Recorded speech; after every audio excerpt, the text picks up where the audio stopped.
Hello everyone, कैसे हैं आप लोग। आशा करता हूँ हमारे चैनल से लगातार जुड़े होंगे और हमारे नए नए वीडियो का आनंद उठा रहे होंगे।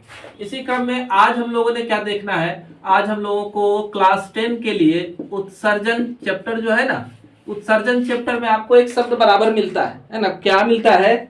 हीमोडायलिसिस, है ना, हीमोडायलिसिस।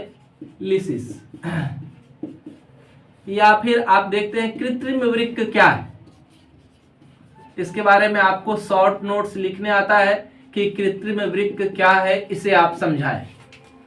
तो हम जानते हैं हमारे शरीर में वृक्क जो है वो क्या है, उत्सर्जन की इकाई माना जाता है, उत्सर्जन तंत्र माना जाता है ना। वृक्क के अंदर नेफ्रॉन पाए जाते हैं जो क्या कहलाते हैं, तो ये उत्सर्जन की इकाई कहलाते हैं। उत्सर्जन का सारा कार्यभार यही संभालते हैं। उत्सर्जन में होता क्या है, उत्सर्जन में क्या होता है कि हमारे शरीर में जो भी अतिरिक्त जल होता है ना, अतिरिक्त जल है, इसके अलावा आयंस है और भी नाइट्रोजनी उत्सर्जी पदार्थ है, उसको शरीर से क्या किया जाता है, बाहर निकाला जाता है। तो ये सबको शरीर से बाहर निकालने की प्रक्रिया को ही क्या कहते हैं, यानी उत्सर्जन कहते हैं। तो हमारे शरीर में जल संतुलन के साथ साथ आयनों का संतुलन, गंदे पदार्थों का उत्सर्जन ही उत्सर्जन है। अब मान लीजिए किसी व्यक्ति का हमारा जो किडनी है वो ठीक ठाक काम कर रहा है, तब तो ठीक है ना। वृक्क का संरचना तो हम लोग जानते ही है। तो ये इस तरह से आपका ये वृक्क हो गया।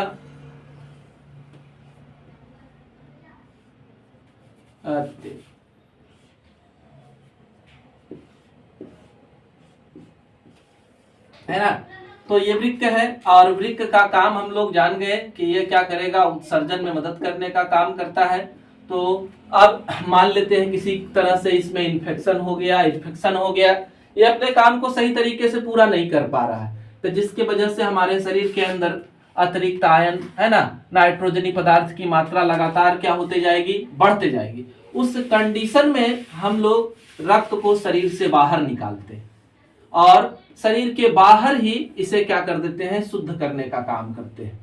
तो शरीर के बाहर इसके लिए हम लोगों को जरूरत क्या पड़ता है, और तो हल्का सा बना दिया है ना, लेकिन यहाँ पर हाईली क्वाइल्ड जो होता है सेलोफेन का ट्यूब पाया जाता है।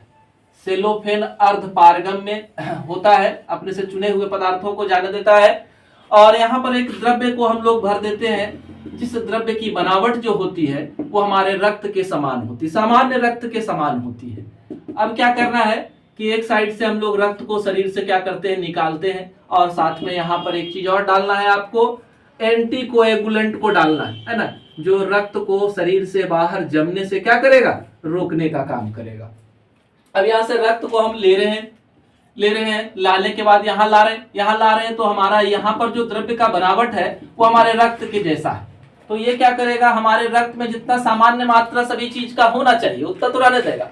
अब हमारा इस द्रव्य में जो है यूरिया नहीं है ना, अमोनिया नहीं है, तो ये क्या करेगा, इसके अंदर, इस नली के अंदर जो यूरिया और अमोनिया होंगे उसको ऑस्मोसिस से परासरण विसरण विधि के द्वारा ये खींच करके इस द्रव्य में ले आएगा, है ना। अतिरिक्त आयन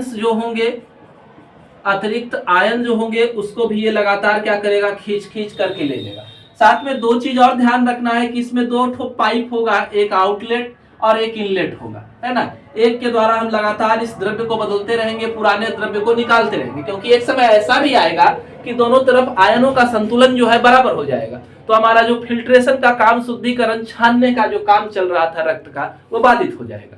उस कंडीशन में हम लोग क्या करेंगे, तो इस तरह से व्यवस्था कर लेंगे कि लगातार इसमें नए द्रव्य को डाला भी जाए और गंदे द्रव्य को बाहर निकाला भी जाए। लगातार फिल्ट्रेशन होते जाएगा और रक्त को जमने से रोकेगा ये एंटीकोगुलेंट, और दूसरी तरफ से रक्त जो है मानव के शरीर में लगातार जाता भी रहेगा।